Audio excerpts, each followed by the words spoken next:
कर रहे हैं सबसे पहले कि हमको जब भी क्रिस क्रॉस मेथड अप्लाई करना है तो हम लोग को ये ध्यान देना है कि हमारे पास कुछ फंडामेंटल चार्ज हैं जिनके चार्ज याद करने हैं। जैसे अगर आप यहाँ पर देखिए तो यहाँ पर लिखा गया है अमोनियम। ये हमको याद रखना है कि अमोनियम का मतलब होता है NH4। मतलब अगर आपको अमोनियम कहीं लिखा हुआ है तो मतलब उसका मतलब क्या हो जाएगा, NH4। और इस पे चार्ज कितना होगा, तो चार्ज +1 होगा। तो चार्ज कितना आएगा, +1। अब ये बात हमको याद होना चाहिए। जैसे कॉपर 1, तो यहाँ पर लिखा गया है कॉपर 1। तो हम लोग कॉपर 1 का मतलब क्या होता है समझ में आना चाहिए। कॉपर 1 को जो रिप्रेजेंट करते हैं वे Cu+ से यानी कॉपर प्लस से रिप्रेजेंट करते हैं। और इस पे जो चार्ज आएगा वो चार्ज कितना आएगा, +1 आएगा। तो ये बात भी याद रखना है, कॉपर 1 पे जो चार्ज आता है वो कितना आता है, +1। और इसका जो रिप्रेजेंटेशन होता है वो कैसा होता है, इसको लिखते कैसे हैं, तो Cu+1 लिखते हैं, ठीक है। और वैसे ही हम बात करेंगे, देखेंगे जैसे कि यहाँ पर देखिए लिथियम। जैसे कॉपर +1 को से लिथियम दिया गया है। तो लिथियम में अब जो लिथियम है उसको भी हम कैसे लिखते हैं, तो लिथियम को यहाँ पर लिखा हुआ है कि जो रिप्रेजेंटेशन है केमिस्ट्री में, उस लिथियम को लिखा जाता है Li+1 से। Li+1 का मतलब क्या है, ये Li के ऊपर है मतलब पावर में +1 है। तो ये +1 का मतलब है चार्ज। तो लिथियम पे चार्ज कैसा आएगा, तो चार्ज आ जाएगा +1 का। और लिथियम को रिप्रेजेंट कैसे करते हैं, तो Li+1 से। वैसे ही देखिए पोटेशियम पे जो चार्ज है वो कितना है, देखिए पोटेशियम को जो चार्ज है उस पोटेशियम को रिप्रेजेंट कैसे करते हैं, K+ से। इस पे जो चार्ज है वो कितने का है, +1 का, तो याद होना चाहिए। सिमिलरली सिल्वर, और देखिए सिल्वर पे चार्ज, जो सिल्वर है उसको लिखते कैसे हैं, Ag+ से। और इसका जो फॉर्मूला है, यानी कि जो फॉर्मूला में क्या होता है, Ag+ होता है। या रिप्रेजेंट करते हैं केमिस्ट्री में सिल्वर को, जो फॉर्मूला है केटायनिक फॉर्म में यहाँ पर लिखा गया है पॉजिटिव केटायन। तो यही बात समझ लेना है कि जो केटायनिक फॉर्म है, जो केटायन का मतलब होता है पॉजिटिव चार्ज, जो पॉजिटिव आयंस है उसमें जो सिल्वर का रिप्रेजेंटेशन होता है Ag+। और Ag+ को हम लोग कैसे लिखते हैं, हम लिखते हैं इस पे जो चार्ज आता है वो +1 और रिप्रेजेंट करते हैं Ag+ से। ये बात आपको समझ में आना चाहिए।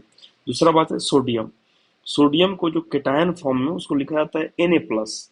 और यानी कि रिप्रेजेंटेशन या फॉर्मूला क्या हो जाएगा, Na+। और उस पर जो चार्ज आएगा वो कितना आएगा, +1 का। वैसे ही हमारे पास कुछ निगेटिव आयंस हैं, निगेटिव निगेटिव आयंस या फिर एनायंस पड़े हुए हैं। इनका भी नाम आपको याद होना चाहिए। जैसे एसीटेट, तो एसीटेट को जो रिप्रेजेंट करते हैं उस पे जो एसीटेट पे जो चार्ज आता है वे कितना आएगा, -1 चार्ज आता है। और जो फॉर्मूला होता है क्या लिखते हैं, C2H3O2-, दैट ये एसीटेट। इसको हम लोग क्या बोलते हैं, एसीटेट बोलते हैं, ठीक है। वैसे ही सिमिलरली यहाँ पर देखें तो ब्रोमाइड। अब ब्रोमाइड पे जो चार्ज है वे कैसा आएगा, ब्रोमाइड को जो एनायनिक फॉर्म में है या फिर जो एनायन है निगेटिव चार्ज के फॉर्म में कैसे रिप्रेजेंट करते हैं, तो Br- है ना, Br- की तरह। और जो Br- है, इस ब्रोमीन माइनस है, इस पर जो चार्ज आएगा वो कितना आएगा, -1 आएगा। वैसे ही अगर हम देखें क्लोराइड, तो क्लोराइड में अगर देखा जाए तो इसका जो रिप्रेजेंटेशन है वो कैसा होता है, Cl-। फॉर्मूला जो होता है Cl- के फॉर्म में, एनायनिक फॉर्म में रिप्रेजेंट करते हैं, यानी एनायन में। और इस पे जो चार्ज होता है वो कितना आएगा, -1। वैसे ही क्या है, देखिए di hydrogen phosphate. Di hydrogen phosphate को हम लोग रिप्रेजेंट करते हैं कैसे, H2PO4- से। -1 का मतलब है इस पे जो चार्ज है वो कितना आएगा, -1। एंड जो एनायनिक चार्ज है वो कितना आएगा, -1। वैसे ही देखिए यहाँ पर क्या लिखा गया, फ्लोराइड लिखा गया है।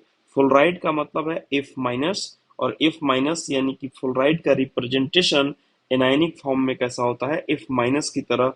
इसमें जो चार्ज आएगा वे -1 आएगा। वैसे ही देखो यहाँ पर लिखा गया है हाइड्रो ऑक्साइड। हाइड्रो ऑक्साइड का जो रिप्रेजेंटेशन है वे कैसा दिया गया है, OH-, यानी जो फॉर्मूला होता है OH-। और OH- का मतलब जो इस पे चार्ज आएगा वे कितना आएगा, -1 आएगा। वैसे ही फॉर्मूला है हाइड्रोजन कार्बोनेट। अब हाइड्रोजन कार्बोनेट को हम लोग क्या बोलते हैं, बाई कार्बोनेट भी बोलते हैं, ये याद रखेंगे। तो हाइड्रोजन कार्बोनेट, और इसको कॉमन जो नेम है कैसा है, बाई कार्बोनेट। तो हाइड्रोजन कार्बोनेट को जो रिप्रेजेंटेशन है फॉर्मूला में, रिप्रेजेंट करते हैं HCO3-। और इस पे भी चार्ज कितना आता है, -1। वैसे ही देखें हाइड्रोजन सल्फेट। हाइड्रोजन सल्फेट को हम लोग बोलते हैं बाइसल्फेट, और इसका नाम है बाइसल्फेट। हाइड्रोजन सल्फेट का जो फॉर्मूला होता है वे HSO4 माइनस होता है, इस पर जो चार्ज आता है वे कितना आता है, -1। वैसे ही देखें तो यहाँ पर लिखा गया है हाइपोक्लोराइट। हाइपोक्लोराइट का जो रिप्रेजेंटेशन है वे ClO माइनस होता है, इस पर जो चार्ज आता है वे कितना आता है, -1। वैसे ही आता है आयोडाइड। क्या आता है, आयोडाइड। आयोडाइड को हम लोग जो रिप्रेजेंट करते हैं वे I माइनस से रिप्रेजेंट करते हैं, इस पे जो चार्ज आता है वे कितने का आता है, -1 का। नाइट्रेट, अब देखिए नाइट्रेट को जो फॉर्मूला में रिप्रेजेंट करते हैं वे NO3 माइनस से रिप्रेजेंट करते हैं। कैसे करते हैं, NO3 माइनस से, और NO3 माइनस पे जो चार्ज आता है वे कितना आता है, -1 का। वैसे ही नाम है पर मैग्नेट। पर मैग्नेट का रिप्रेजेंटेशन होता है MnO4, इसमें जो चार्ज आता है वे कितना आता है, -1। तो आपको विथ चार्ज फॉर्मूला भी आपको याद रखना है। थायोसाइनेट, थायोसाइनेट को हम लोग बोलते हैं एस SCN माइनस। इसका केमिस्ट्री में जो फॉर्मूले रिप्रेजेंटेशन दिया गया है FCN माइनस, इस पे जो चार्ज आता है वे -1 का आता है। वैसे ही अगर हम बात करें पॉजिटिव केटायन का, मतलब पॉजिटिव केटायन में जो +2 चार्ज जो रखता है, पॉजिटिव में +2 चार्ज रखने वाला कौन कौन से हैं, तो पहला है देखिए, नेम आता है बैरियम। बैरियम में क्या आता है बताइए, Ba+2, इस पे चार्ज कितना आएगा, +2 का। वैसे ही देखिए कैल्शियम, कैल्शियम को जो फॉर्मूला में रिप्रेजेंट करते हैं +2 चार्ज के साथ Ca+2, तो कैल्शियम जो याद रखना है, कैल्शियम को रिप्रेजेंट किया जाता है Ca+2, इस पे चार्ज आता है +2 का। वैसे देखिए कॉपर सेकंड लिखा गया है या कॉपर 2 लिखा गया है। कॉपर 2 का मतलब होता है बेटा Cu+2, और Cu2+ का मतलब है +2। वैसे ही आयरन 2 लिखा गया है। आयरन 2 का मतलब होता है Fe+2। फॉर्मूला जो केमिस्ट्री का फॉर्मूला होता है वे Fe+2 होता है, इस पे जो चार्ज आता है वे +2 का आता है। वैसे ही लेड सेकंड लिखा गया है। लेड का जो रिप्रेजेंटेशन है Pb होता है केमिस्ट्री में, Pb से रिप्रेजेंट कर सकते हैं उसको, फॉर्मूला उसका Pb होता है। लेड सेकंड लिखा गया है, मतलब Pb पे चार्ज कितना आएगा, +2 का आएगा। मैग्नीशियम, मैग्नीशियम को रिप्रेजेंट किया जाता है Mg+2 से, और Mg+2 पे जो चार्ज आता है कितना आता है, +2 का आता है। वैसे ही निकल का हम बात कर लें, इसका जो रिप्रेजेंटेशन है क्या है, Ni+2, इस पे जो चार्ज आएगा +2 का आएगा। वैसे ही क्या आ जाएगा, स्ट्रोंटियम आएगा। स्ट्रोंटियम का जो रिप्रेजेंटेशन है वे Sr+, पे जो चार्ज आएगा वे +2। वैसे हम लोग टीन सेकंड की बात करें तो टीन सेकंड का जो टीन को जो लिखते हैं, टीन सेकंड लिखा गया है, इसका मतलब क्या लिखा गया है, Sn। Sn पे चार्ज कितना आएगा, +2 का आता जाएगा, Sn+2। मेरे पास है जिंक। जिंक का जो रिप्रेजेंटेशन में कैसा होता है, Zn+2 पे चार्ज होता है किसका होता है, +2 का होता है। तो ये हमने अब तक क्या पढ़ा, हमने पढ़ा कि पॉजिटिव चार्ज वाले आयंस हमको याद रखने हैं, केटायंस, और निगेटिव चार्ज वाले एनायंस के नाम याद रखने हैं, और फिर +2 वाले जो जो चार्ज के जो केटायन हैं उनके भी नाम याद रखने हैं। उनको फॉर्मूला क्या होता है, उनका रिप्रेजेंटेशन क्या होता है, ये आपको याद होना चाहिए, ताकि आपको फॉर्मूला आगे लिखने में आसानी होगा। अब देखिए जैसे यहाँ पर दिया गया है निगेटिव एनायन का, जैसे मैंने पॉजिटिव केटायन का देखा अभी +2 चार्ज, वैसे हम देख रहे हैं निगेटिव एनायन में कौन कौन सा होता है और उसके नाम क्या क्या होते हैं। निगेटिव आयन में से देखिए कार्बोनेट। अब कार्बोनेट को हम रिप्रेजेंट करते हैं फॉर्मूला में CO3-2, इसमें जो चार्ज होता है वो किसका होता है, -2 का। और इसमें देखिए यहाँ पर क्रोमेट। अब जो क्रोमेट है इस पे जो चार्ज होगा तो इसका जो रिप्रेजेंटेशन होगा फॉर्मूला में कैसा हो जाएगा, CrO4-, इस पे जो चार्ज कंटेन करेगा -2 करेगा। वैसे आपके पास क्या है, डाइक्रोमेट। अब डाइक्रोमेट में इसका जो रिप्रेजेंटेशन है केमिकल फॉर्मूला में कैसे रिप्रेजेंट किया जाता है डाइक्रोमेट को, तो Cr2O7-2, -2 के ऊपर, O के ऊपर में यानी O के पावर में क्या चार्ज आएगा, -2 आएगा। हाइड्रोजन फॉस्फेट, हाइड्रोजन फॉस्फेट का जो रिप्रेजेंटेशन है वो कैसे किया जाता है, HPO4, इस पे जो चार्ज आता है किसका आता है, -2 का। ऑक्साइड, ऑक्साइड का मतलब होता है O O O2-, यानी ऑक्सीजन के ऊपर -2 का चार्ज, इसको क्या पढ़ते हैं, ऑक्साइड पढ़ते हैं, -2 चार्ज। वैसे ही ऑक्सलेट, ऑक्सलेट का जो केमिकल फॉर्मूला है वे केमिस्ट्री का भी क्या होता है, C2O4 2-, और यहाँ पर चार्ज कितना आता है, -2। वैसे देखिए यहाँ पर क्या हो गया, सल्फेट। सल्फेट का जो केमिकल फॉर्मूला होता है क्या होता है, SO4 2-। सल्फेट याद रखें, सल्फेट का मतलब होता है SO4 2-, यानी ऑक्सीजन के ऊपर में क्या आएगा, 2-। SO4 2- का मतलब क्या है, जैसे समझिए SO4 जो इसका ऑक्सीजन है उसके पावर में क्या आएगा, -2। इसमें जो चार्ज आएगा वो कितना आएगा, -2 का आएगा। वैसे देखिए यहाँ पर सल्फाइड, सल्फाइड को कैसे रिप्रेजेंट कर सकते हैं, SO3 2 SO3 का देखिए, SO3 को क्या बोलते हैं, सल्फाइड। एनायनिक फॉर्म में क्या आ जाएगा, -2, तो यानी इस पे चार्ज कितना कंटेन करेगा, -2 चार्ज कंटेन करेगा। अब ये आपको अगर आपको नेम के साथ चार्ज वाले फॉर्मूले अगर याद हैं तो आपको बनाने में बहुत ही इजी जाएगा, बहुत ही अच्छा लगेगा, बहुत ही इजी रहेगा। जैसे आप देखेंगे, जैसे +3 चार्ज, अब +3 चार्ज कंटेन करने वाला कौन है, यानी यानी पॉजिटिव +3 केटायन वाला कौन है, तो पहला देखिए एल्युमिनियम, कौन आता है, एल्युमिनियम। एल्युमिनियम का जो रिप्रेजेंटेशन होता है ये कैसा होता है, Al+3, इस पे जो चार्ज है वो कितना आता है, +3 चार्ज आता है। आयरन, आयरन थ्री का मतलब हुआ Fe+3, यानी इसका जो फॉर्मूला होता है आयरन का, केमिकल फॉर्मूला होता है Fe, और आयरन 3 लिख दिया गया है, मतलब Fe+3 हो जाएगा। वैसे ही आप देखें, एनायन में -3 चार्ज कंटेन करने वाले नाइट्राइट, तो नाइट्राइट को हम लोग क्या लिखते हैं, N के ऊपर -3, मतलब इस पे चार्ज कितना आएगा, -3। वैसे ही फॉस्फेट एनायन है जो कि -3 चार्ज कंटेन करता है, इसको लिखते हैं PO4, और इस पे चार्ज जो आएगा वो कितना आ जाएगा, -3 का चार्ज आ जाएगा। इस पे कितना चार्ज आ चुका है, -3 चार्ज आ चुका है। वैसे ही अगर आप यहाँ पर देखेंगे तो +4 चार्ज कंटेन करने वाला कौन कौन सा है, देखिए यहाँ पर लेड 4 लिखा गया है, यानी PB4। इस पे जो लेड का मतलब होता है पीबी, लेड याद रखेंगे, लेड मतलब कैसे फॉर्मूला जो होता है क्या उसको लिखते हैं, पीबी लिखते हैं, और जो उस पे चार्ज आता है लेड 4 आगे लगा दिया गया है, इस 4 का मतलब इस पे जो चार्ज कंटेन करेगा, इस लेड को हम क्या बोलेंगे, पीबी। और देखिए 4 इस पे जो चार्ज है तो ऊपर में क्या लिख देंगे, +4, यानी इस पे चार्ज कितना कंटेन करेगा, तो +4 चार्ज कंटेन करेगा। वैसे ही यहाँ पर देखें तो टीन जो है यहाँ पर दिया गया है, टीन का मतलब होता है SN, यानी टीन को अगर हम यहाँ पर बोले कि जो टीन का जो केमिकल में जो रिप्रेजेंटेशन है केमिस्ट्री में, उसको SN से लिखते हैं, और टीन 4 लिख दिया गया। टीन 4 लिखने का मतलब ये होता है, ऐसे टीन 4 कर दिया गया है, मतलब SN पर जो चार्ज आएगा वो कितना आएगा, +4 चार्ज आएगा, तो इसको हम लोग क्या बोलेंगे, SN4, तो इसको टीन भी बोलते हैं। ये आपके पास क्या है, जैसे पॉजिटिव कैटायन, निगेटिव आयन, ये सारे आपको याद होने चाहिए, जिससे हमको फॉर्मूला बनाने में काफी आसानी होगा। तो मैं ये चीज समझा चुका हूं, तो आप इसको लिख सकते हैं अलग नोट पे कि भाई पॉजिटिव चार्ज वाला कौन है, केटायन निगेटिव चार्ज वाला एनायन कौन है जो -1 चार्ज कंटेन करता है, पॉजिटिव चार्ज वाला +2 कौन है, कौन कौन सा चार्ज कंटेन करता है, ये आपको याद होना चाहिए। फिर आपको निगेटिव एनायन वाला आपको याद होना चाहिए। तो मैं आई होप मैं समझा चुका हूँ। इसके बाद हम लोग चलेंगे फॉर्मूले पर, और क्रिस क्रॉस मेथड से फॉर्मूला लिखना स्टार्ट करेंगे। तो मैं इसको क्या करता हूँ, आप लोग को लिख लेंगे इसको सीक्वेंस में। मैं इस पार्ट को यहाँ से बेटा इरेज कर दिया, ताकि आपको लिखने में क्या हो जाए, आसानी हो जाए। तो बहुत ही आसानी से आप इसको लिख सकते हैं सीक्वेंस के साथ। बाकी मैं इसको समझा चुका था, इसका मतलब क्या क्या होता है। अब देखिए, अब हम लोग बात करते हैं क्रिस क्रॉस मेथड का जो यूज क्या है, उस बात को समझेंगे, या कैसे हमको यूज करना है इस बात को भी हम समझ सकते हैं। तो चलिए हम लोग देखेंगे आगे, ये आप लिख लेंगे। अब देखिए, इसे आगे में मैं पहले समझाता हूँ क्रिस क्रॉस में कैसे यूज करने वाले हैं बेटा। देखिए, जैसे हमारे पास एक कोई कंपाउंड है जो कि हम लोग यहाँ पे यूज करेंगे। जैसे मान लीजिए कि हमारे पास, मैं लेता हूँ AX और BY। तो होता क्या है कि सबसे पहले ये होता है कि अगर मान लीजिए कि ए जो इनऑर्गेनिक का रूल होता है, इनऑर्गेनिक केमिस्ट्री का, एक केमिस्ट्री का ब्रांच है इनऑर्गेनिक केमिस्ट्री, इसका एक रूल होता है कि पहले केटायन पार्ट लिखते हैं। कौन सा पार्ट, केटायन।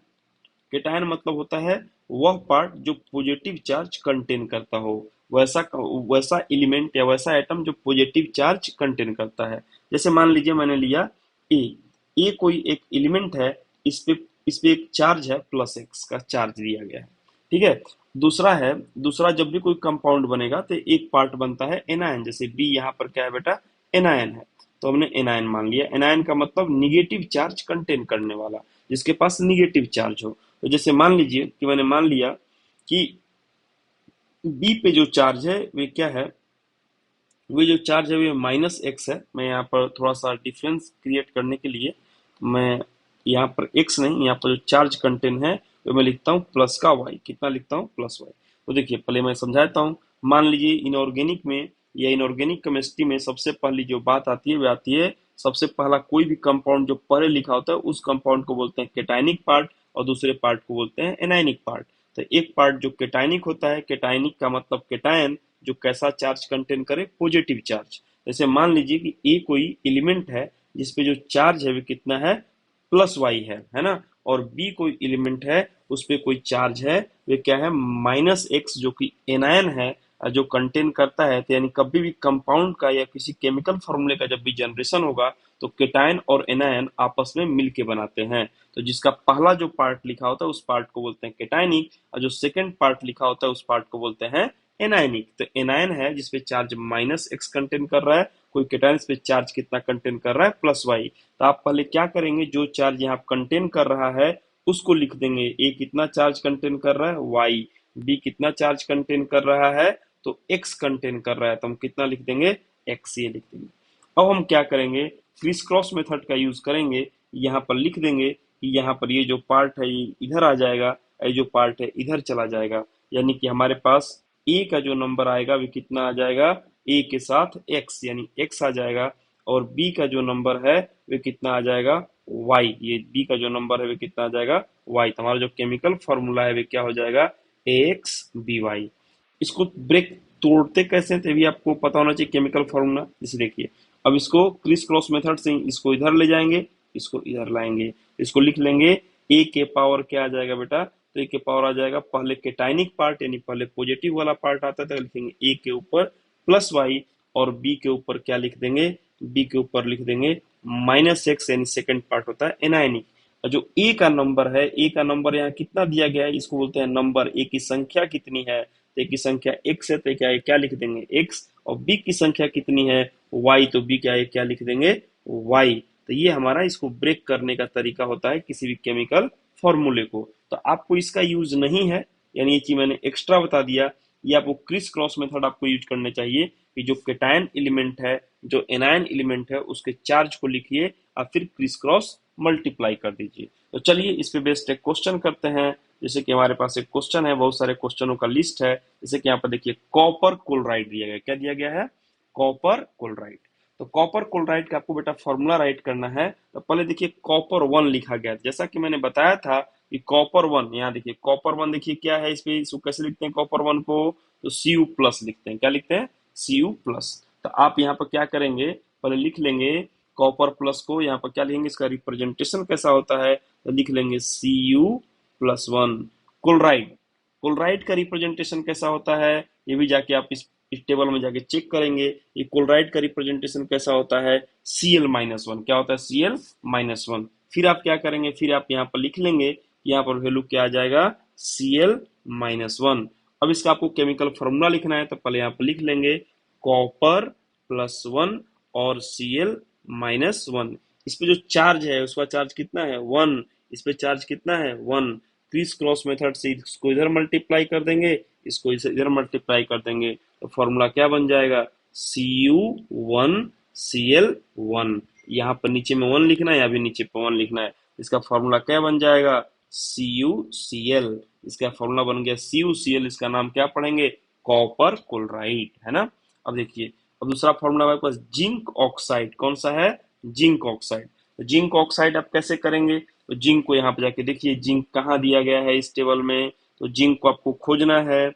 जिंक कहाँ पर है, देखिए जिंक को क्या लिखते हैं, Zn+2, क्या लिखते हैं, Zn+2। तो आप जिंक को यहाँ पर पहले रिप्रेजेंटेशन में लिखेंगे, कैसे लिखेंगे, यहाँ पर जिंक को लिखेंगे आप Zn, क्या लिख लेंगे, Zn+2, ऐसे लिख लेंगे Zn+2। ऑक्साइड, ऑक्साइड आपको ढूंढना है, ऑक्साइड कहाँ पे है, देखिए आइए इस टेबल में देखिए ऑक्साइड कहाँ पे है, एनायन वाला पार्ट में सर्च करना है आपको।